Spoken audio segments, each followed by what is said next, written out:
Going to move on to our next panel. We're calling this R-Centered, Racialized Creatives Working Together. This panel discussion will be followed by a workshop to brainstorm the processes and protocols for racialized creatives to actually create a structure to work with each other, with Black and Indigenous creatives, and the larger creative community. And it's my absolute privilege to introduce our moderator, Dr. Satwinder Kaur Bains. Dr. Bains is the director of the South Asian Studies Institute at the University of the Fraser Valley and an associate professor in the School of Culture, Media, and Society. She's also the board chair of the Knowledge Network and just such a wonderful, kind, generous empath. Thank you so much for being here. I invite Dr. Bains on stage to introduce our esteemed panelists, and then let's get this started. So thank you all for coming, and I hope this is going to be a really interesting dialogue with some amazing people who I've met recently.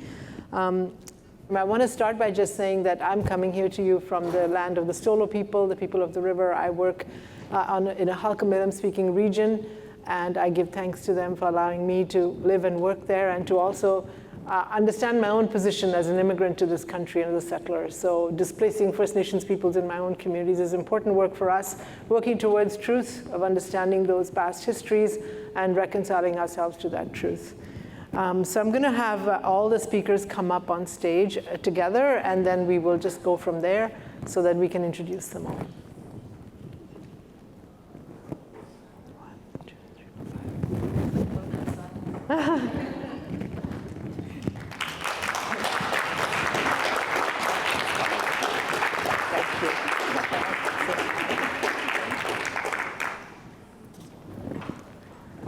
All right. I'm going to start by, I know they don't need an introduction probably for people who know them in the industry, but I will do that anyway just to honor their work and honor their presence. To my left is Tonya Williams. She was named as one of the 100 most influential Black Canadians by Afro Global Television in 2022 and Playbacks in 2021. Changemaker of the Year. Tonya is an award-winning actress and producer who has worked in the entertainment industry for the last 45 years in Canada and the USA. Please join me in welcoming her to the panel. Sally Lee is the executive director of the Canadian Independent Screen Fund for BIPOC creators and sits on the boards of Wavelength Music and the Scotiabank Contact Photography Festival. She's actively involved in the advisory board of the Real Asian International Film Festival. Join me in welcoming Sally.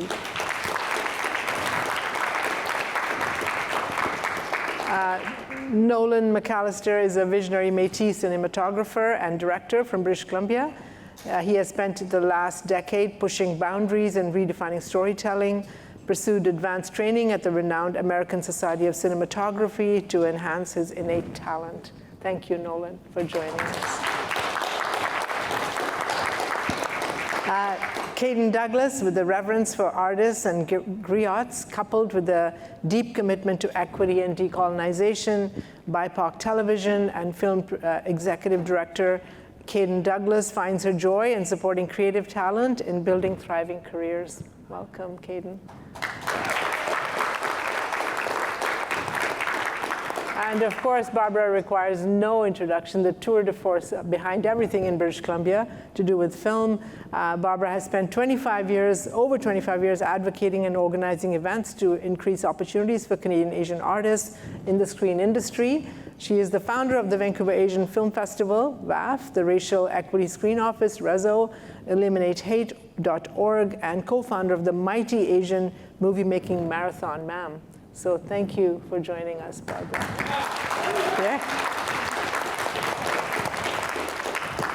Okay, so we're going to start with a question or two, and the questions are pretty broad, and I hope that the panelists will take 3 to 4 minutes just to speak to that, and then there'll be a second question, and then we're going to go into a workshop-style work. So everything they say here right now has a lot of weight.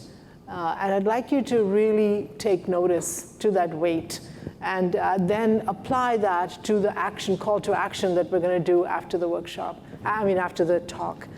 So it's a precursor to the work we're expecting you to do with us after they have spoken. I had the pleasure of hearing all of them speak at Hannah had organized us on a Zoom call. And I heard such amazing things from their mouths and such nuggets of information as well as nuggets of truth and this idea of solidarity. So I want to honor them for bringing their knowledge to us and sharing it with us.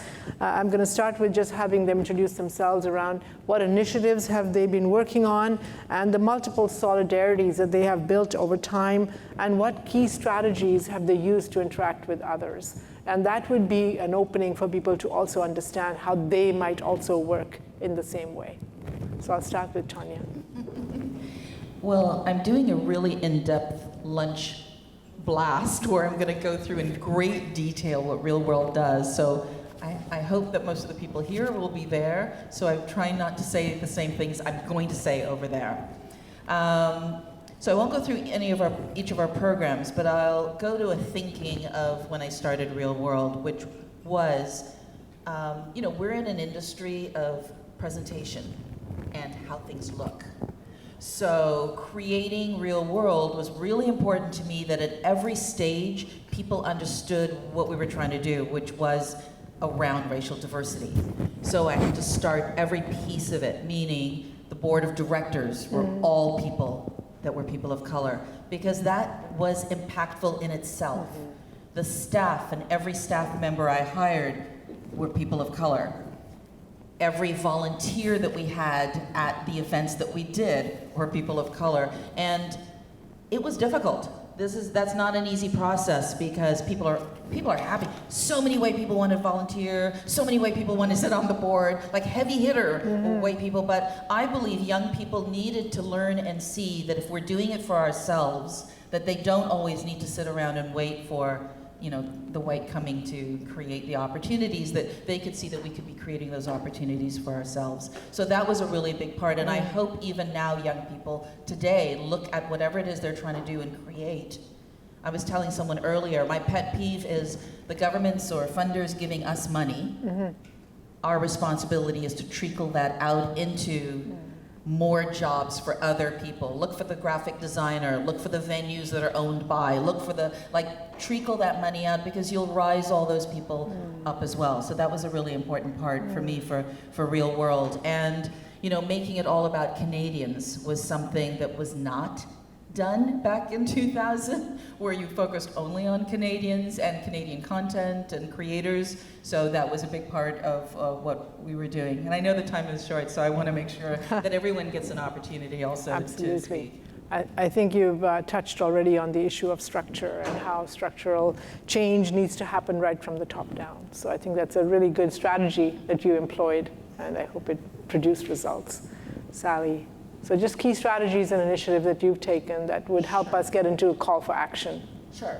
So I run the Canadian Independent Screen Fund for BIPOC creators. So I think the name pretty much says it all. We're focused on building a $20 million annual fund for our own groups.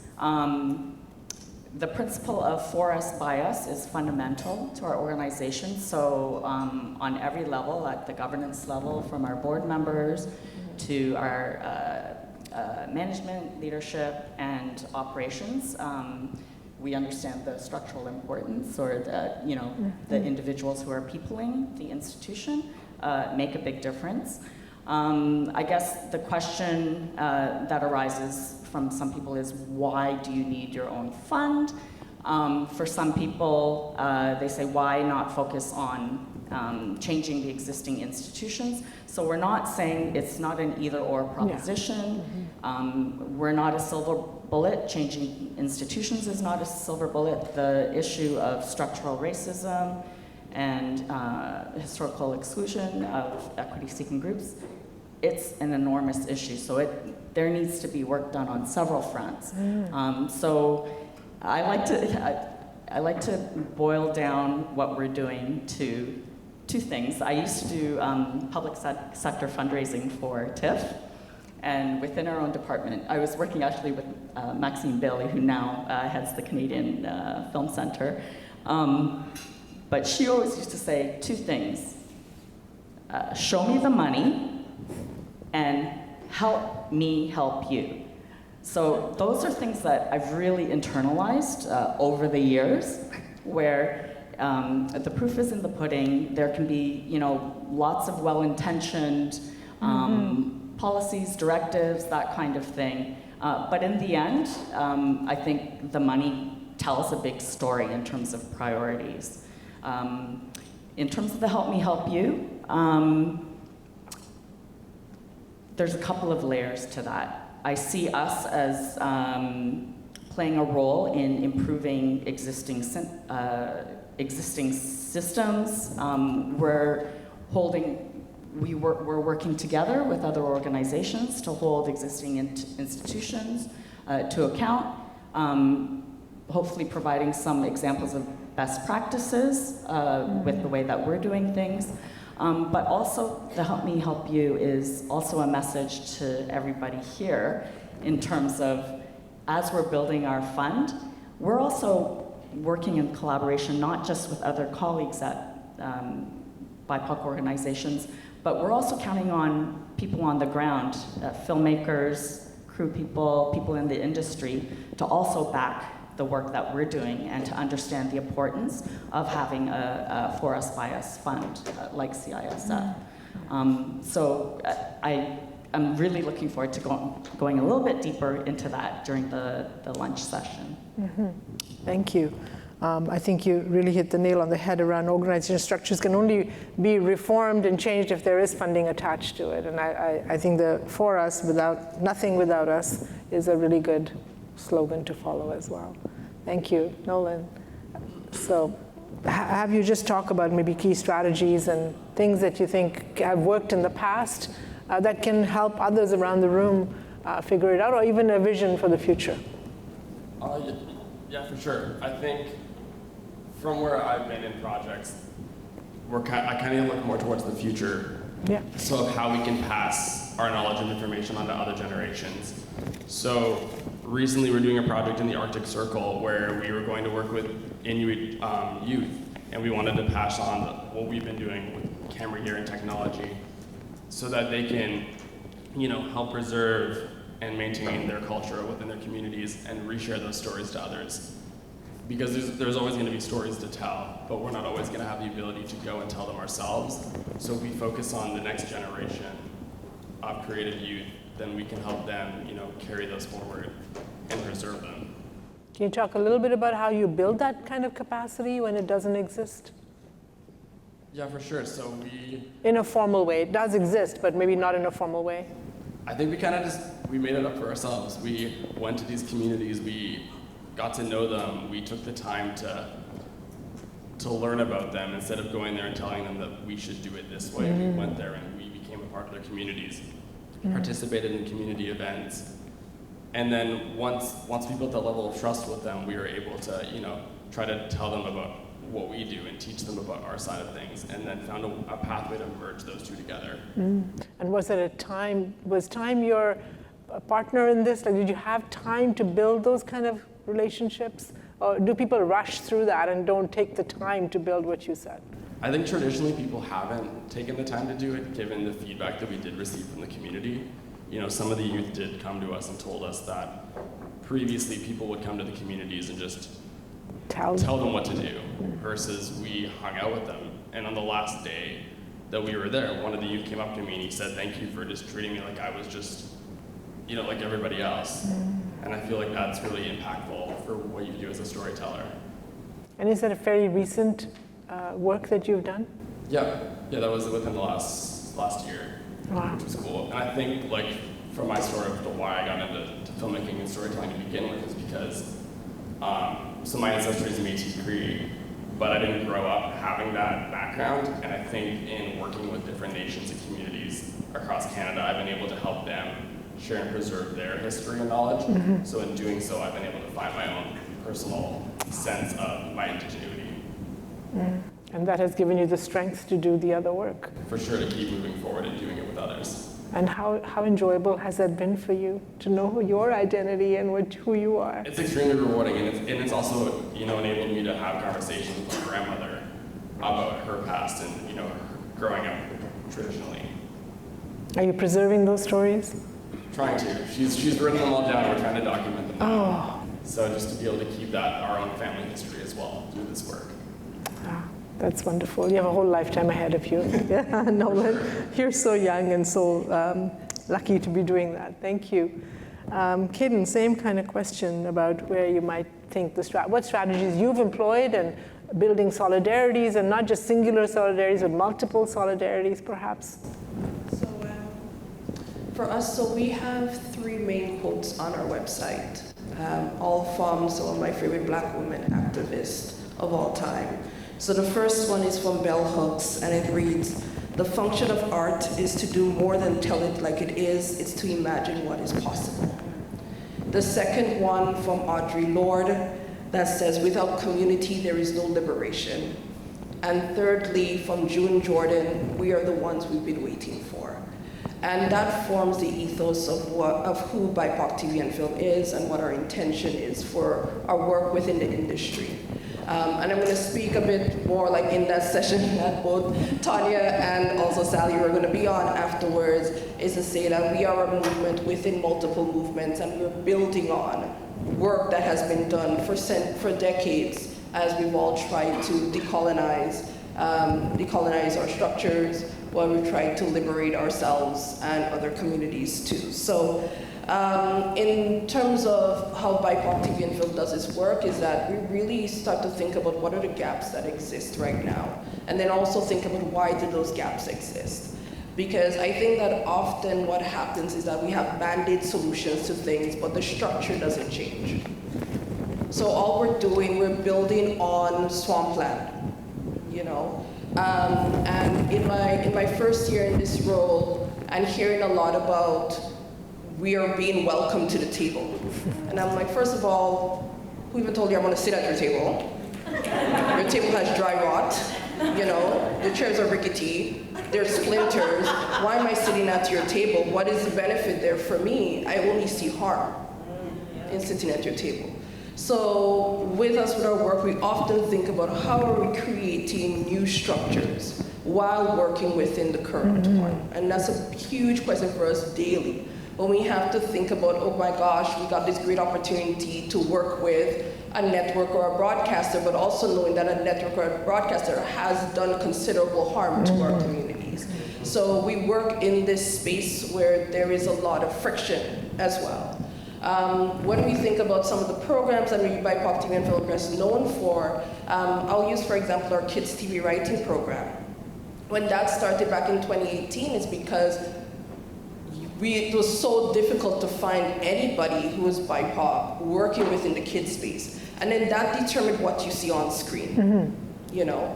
And then we found out, okay, why aren't people working in it? It's because they haven't been trained in doing that. They don't have mentors to support them as well. Nobody's hiring them. So we created a program where people could be mentored, could be taught how to write for kids television, how to shape stories that could inspire another generation of children, provide them access with mentors, and then opportunities to get jobs. So we have like some of our alumni, they've been nominated or they've won Canadian Screen Awards, they've won Writers Guild Awards, they have projects now with CBC, with different broadcasters and networks and so on. So we're seeing that is our theory of change, you know, is that if we invest in our community, you know, that's what we see that the transformational society, in the society.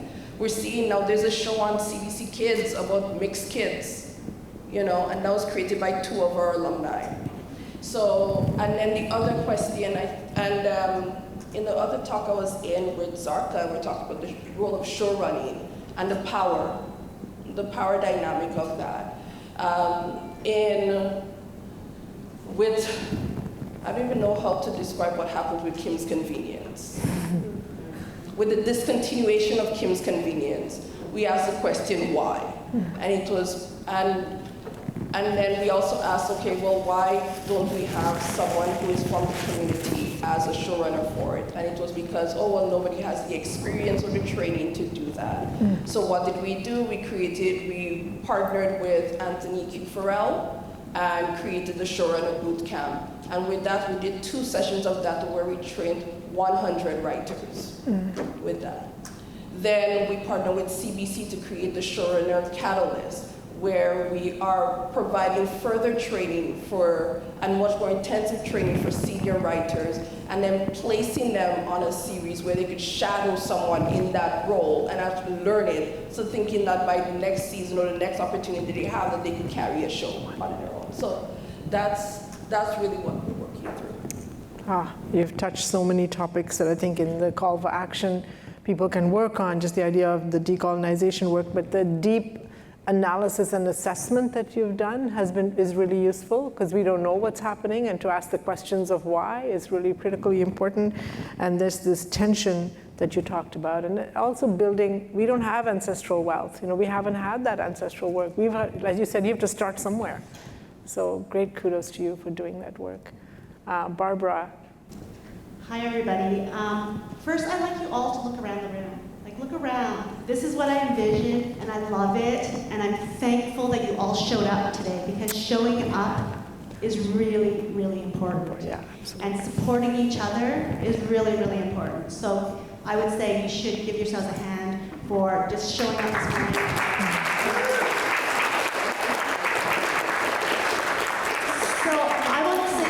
The Racial Equity Screen Office was launched in 2021. It was an initiative that the Vancouver Asian Film Festival thought about in 2017, but it was only after the events that were happening. And also, at that time, I got to meet a lot of these people on stage, and I was blown away by how amazing they are and how much learning and unlearning I needed to do. And I really thought that we need to come together and be centered in these conversations. Not an add-on, not an appendage, not like, oh, we should have some diversity in our conference. No, this is for us, by us, to get the stuff that we need to do. Sorry, I don't like to swear on stage. Yeah, because we do it. So that's why I wanted to bring everybody here. We believe that we need to show people what's possible. That is why we have this event. It's elevated because I want you all to know that you're on a level playing field. You deserve every piece of what we're trying to promote here is that you're good enough, you're better than what they said. We don't need your permission to tell us, to value us. Because I've been in a lot of rooms where I've been marginalized, where I've been told, well, and they don't understand. They don't even have an idea of the nuances of our stories and the lived experiences. So really, we're bringing people here to make connections, to share and learn. Sometimes scared to say things because I might say the wrong thing. I might not understand all the nuances of another community. But we have to be brave, and we have to give each other grace, because we're all in this together and we're all learning, and part of the process is to be brave to learn about each other. So that is what I'm hoping that you'll all take from this today.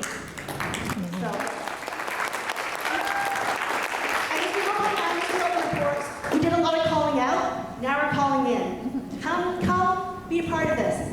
Come join us, because we'll show you how to do it, and we'll make it so that we all feel like we're on the same level, and that we're not being invited in as sort of an add-on. So we are here, we are centered, and this is what this conversation is going to be about. Oh, thank you, Barbara. Such inspiration from you. Thank you for that. And just the idea of validation, I think you are the validators now. The coin has shifted, we've turned it over. And so I thank you for being there, calling out, but calling in as well. And this panel really speaks to that. Thank you, Barbara. So on to the second question, which is really going to also inform what we do in the workshop, is have people talk about the focus of their work for the next 3 to 5 years, and think ahead and tell us where you want to take everybody with you, but also as a leader, as a visionary, where you see this work going. So this is your time to dream. Don't let that have any ceiling attached to it. Just tell us where we think we should be going. And of course, that'll evolve over time. But if you lead the way, people will follow. So 3 to 5 years hence, and the work you're doing, how do you see, what kind of focus are you putting on it, and where do you see us all going? Well, I do have to say, I started my career in the late 70s, and I think it's hard for people in this room to recognize the fact that there was no internet. Nobody had a computer in their home. I assume the Army might have had one, defense system, but that's it. there were no, did I say cell phones already? No, you internet, didn't. no cell phones. I would have to drive home, not to see if there was a message, to wait for a call. There was nothing that took your message. This is the reality of where we started. An audition, you actually walked in a room, people were there was no audition on tape and sending all that stuff in. So when I talk about the future was like, it's blown my mind already. We're here. But, Real World focuses a lot on the festival, and the reason we started with a film festival is because we heard from a lot of creators, a lot of filmmakers, that other festivals were not taking their work. And if your work is not taken, you can't access certain funding, and you don't get invited to other festivals, and if you win an award, these are all things that help you get work papers in other countries. Bless you. That was can't get work papers in other countries, and you're just not validated. These, festivals really validate a lot of people. So that was one part of it, and we did that. And then there were programs. So screenwriters needed programs, directors needed programs, producers definitely. There were so few producers of color, people who were only focused, the Damon Oliveras of the next generation. So that was a big focus of us. A database, tired of hearing people go, we can't find that diverse talent, created a database, Access Real World, hire BIPOC. These are great databases, creative bunch. There's a lot of great databases. I hope I'm not missing out someone. So that is another piece of the future that we added to. And now, I would say in the last 2 years, all of us have become legalese politicians in advocacy, whether we wanted to or not. We've been in Ottawa, we've been talking to ministers, we've been doing, this is all we've been learning as we go along. So when I think about the future, what I'm the most nervous about are young people who don't understand the very hard work that is required, and that you need to commit 10 to 20 years to see a shift. Many young people get discouraged. They're like, I've been doing this for a year. I'm like, what? I'm like, what are you talking about? I do get Canadians who come to LA and they're like, I'm giving myself 6 months to make it here. I'm like, I don't understand this rationale. So I do want them to understand, and the reason I always talk about my age being 65 and the 45 years I've been in the industry is so that you can understand, you need to strategize. This is a walk, this is not a sprint. So I do want that mentality, going forward, especially when I'm thinking about secession. I don't want someone to think, oh, I'm taking over Real World now, but it's not moving as fast as I want, so let's just end it. It's like, you need to be the next 50 years. So that's another future thing. It's about changing the minds of a lot of young people. You all right now want to start new things. We're going to start something new. 20 years ago, I would say that's a great idea. 20 years later, there are so many great organizations out there, and you know what they need? Your support. Work for them, volunteer with them, donate to them, support them. You don't have to come up with a new organization unless you see a gap in somewhere, but where could there be a gap? Just with the people on the stage, we've pretty much filled all the gaps that are possible, but we need your help. We're not gonna be young and beautiful forever. And so your job is to take over Barbara Lee's, take them over now. BIPOC TV and film, all these things need, and so going forward, you're gonna need to learn more about politics, because that's where all the money is. Everything is about money, whether you want it to or not. I'm sorry that people, I want to be creative, and that's really lovely, and I want to tell a story. But I think in the Zarqua panel, what you learned there is she was learning every aspect of the industry, and she kept saying, I'm a creative, but I needed to know, how is the budget going? Is this the right line producer for me? What are these contracts saying? This is now the world.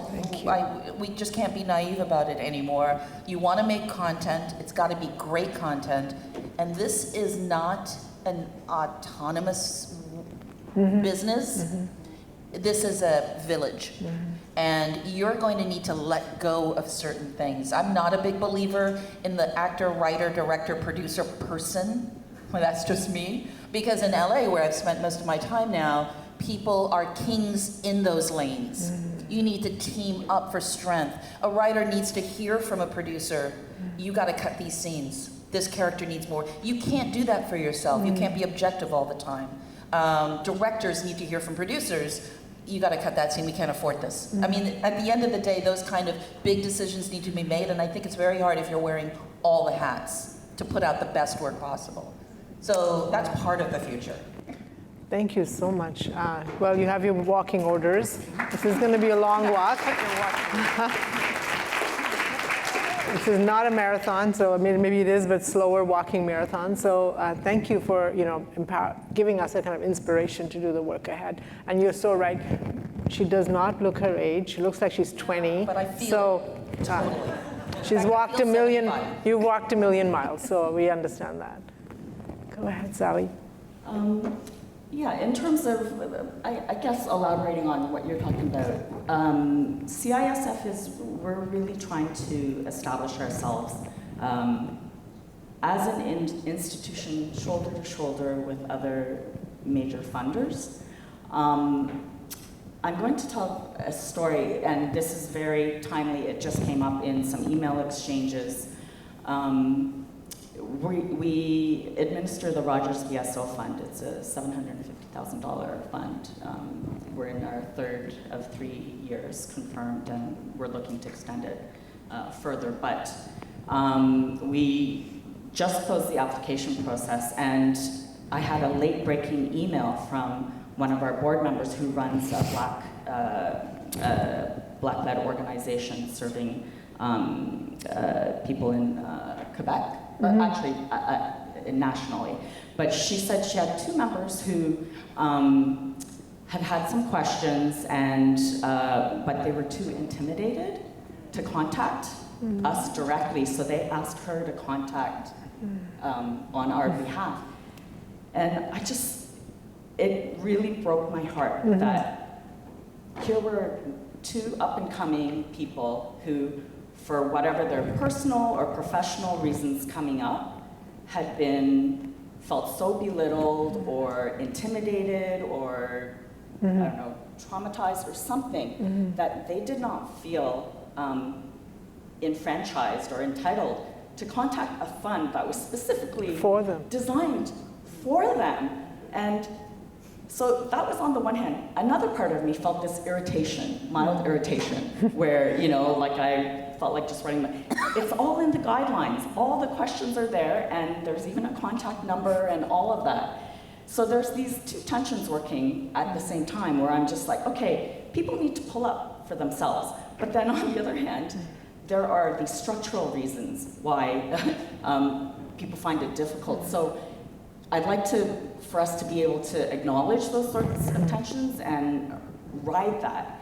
And ultimately, I told it was too late by this point, but then she wrote me back and said, okay, and I expressed my dismay and that they, had whatever history, that they missed the boat on that.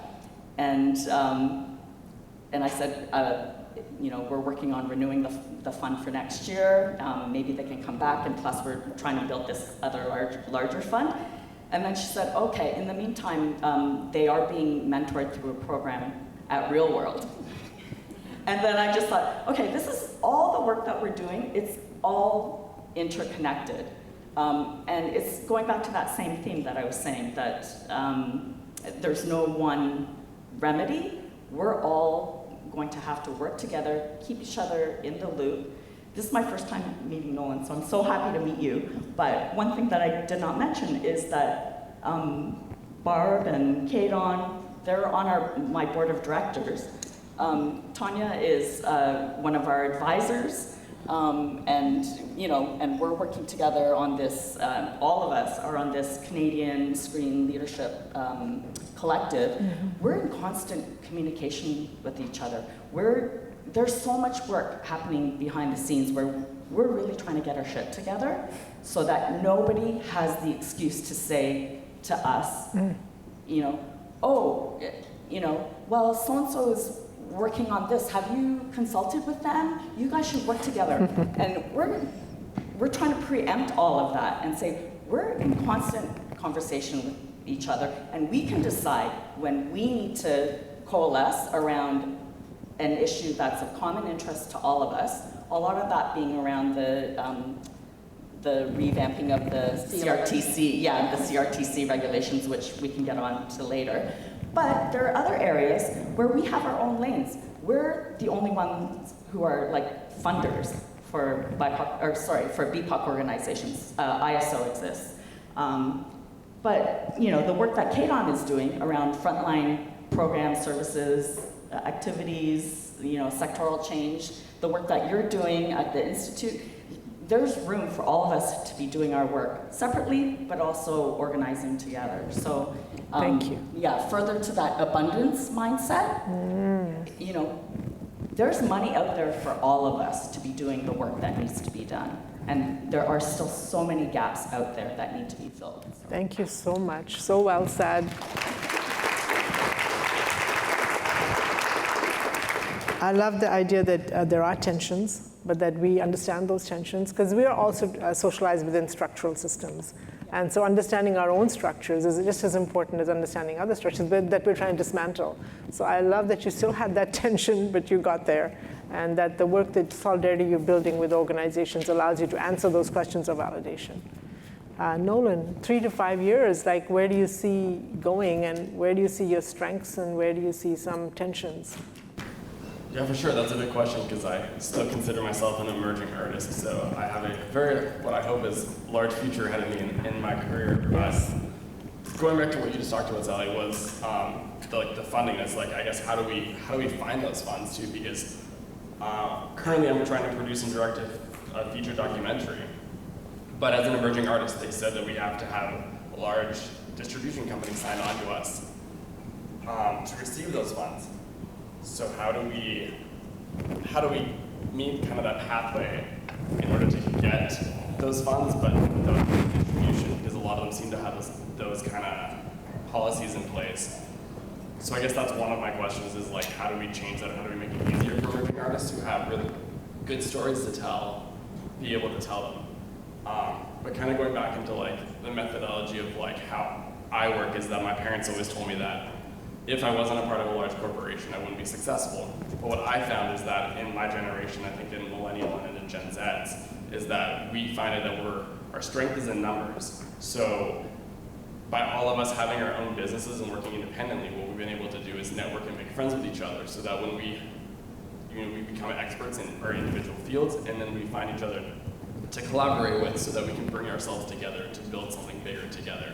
So I think, deconstructing what is a normal business structure, by bringing us together, that allows us to, build these successful things and make beautiful moments happen and tell those stories, right? So I think, I guess the challenge part of that is like finding resources that allow other BIPOC, Indigenous, LGBT artists to work together, so that we can do these projects together. But I guess that's kind of what my future is. You've just thrown a monkey in the wrench, right? Like you just said, what you're thinking, the way you're thinking the world needs to look is very different from where we sit, perhaps. And you're telling us there's a new world, and that we need to all understand that as well. So hopefully you'll find the mentorship that you need to have those distribution rights, and you move forward. But I think your positioning is really, really critically important for all of us to understand.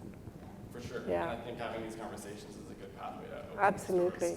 And don't leave without talking to everybody here today. Yeah, for sure. Documentary distribution in the house. Caden. I absolutely love what you said, and I'm all for how are we creating a solidarity economy for all of us to thrive. And this is the point where I am with the conversation. I'm no longer at the equality, parity, diversity, inclusion level of it. It's how do we build equity, and then how do we advance liberation? Like, those are the two parts for it. A big question for us lately, and for me personally, is how do we sustain this? So 2020, a lot of things happened. A lot of things happened that year that drastically changed the way we are in the world, the way we are with each other, how we understand everything. For a lot, and I also saw in 2020, all of a sudden it's like, whoa, Black people exist. We're here. POC exists. Whoa, we should be doing things with them, they're around. And that's what we saw happen there with like a rush of like money flooding into us that we never had access to before. Everybody wanting a piece of us, want us on a panel, want us to be featured in something, they want to do photo shoots, all of that, in that time. For free. For free. Yeah. For free or for like tiny amounts. So that's what we saw then. And then last year I started to noticing the pulling away from that and the resistance to our presence.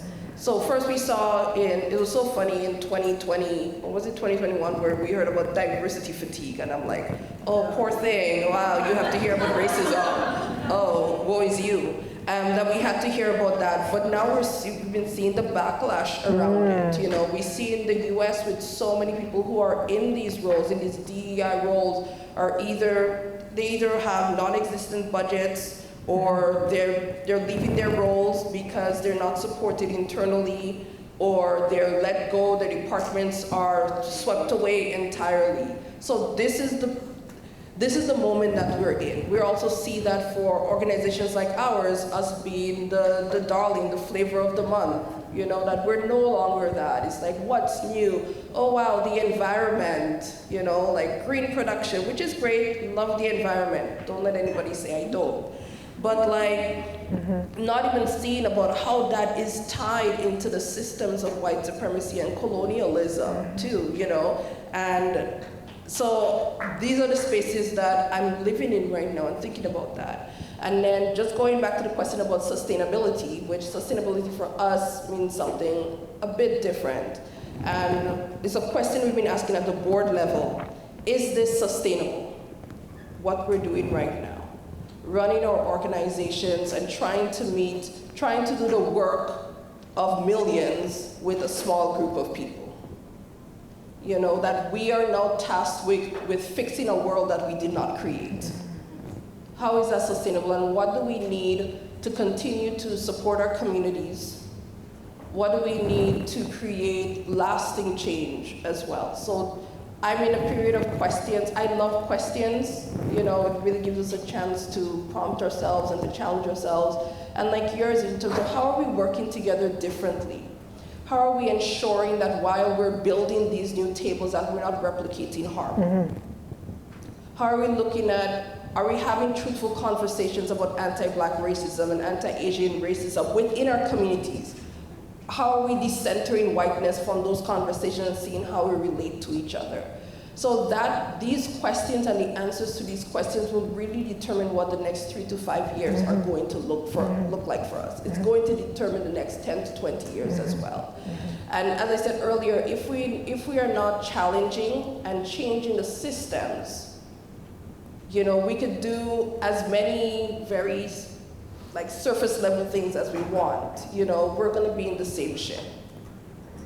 So the other thing I'm thinking, on a positive note for us, we're focusing on how can we build and strengthen BIPOC-led production companies. That's a big piece for us. Looking at how can we train and mentor business producers, people who actually understand that. How can we strengthen our community's legal acumen, business financial acumen as well, because that's what's needed now. And I'm like, we have so much creative talent here. What we need is, we need the infrastructure for that creative talent to thrive. Oh, you said it so well, Kaden.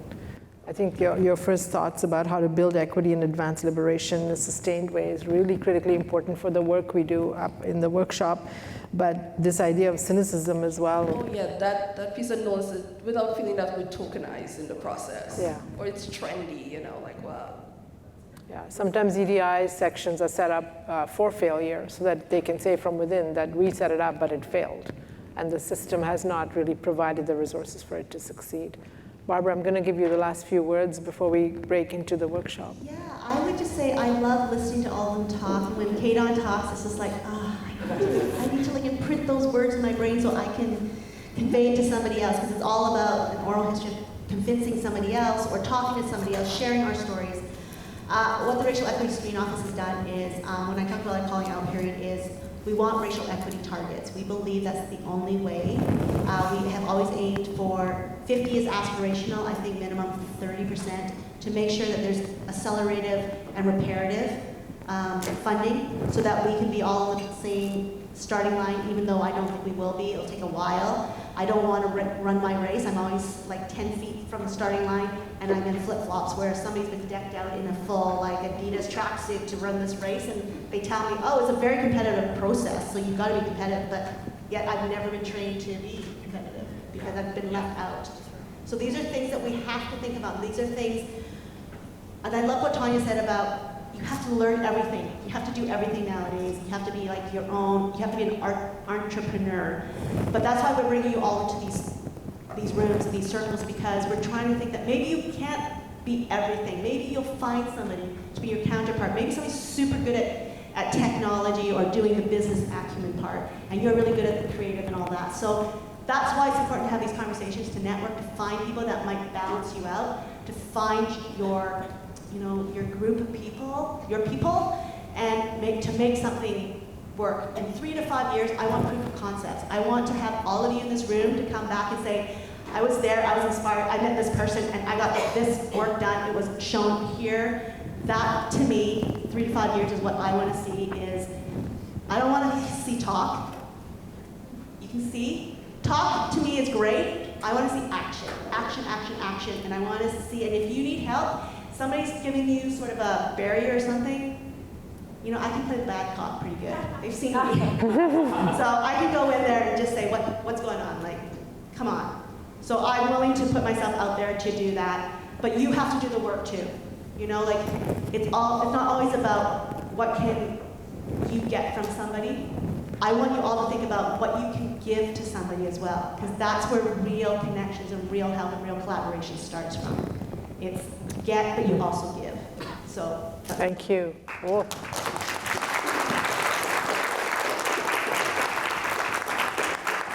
That really takes us easily segues into what we plan next.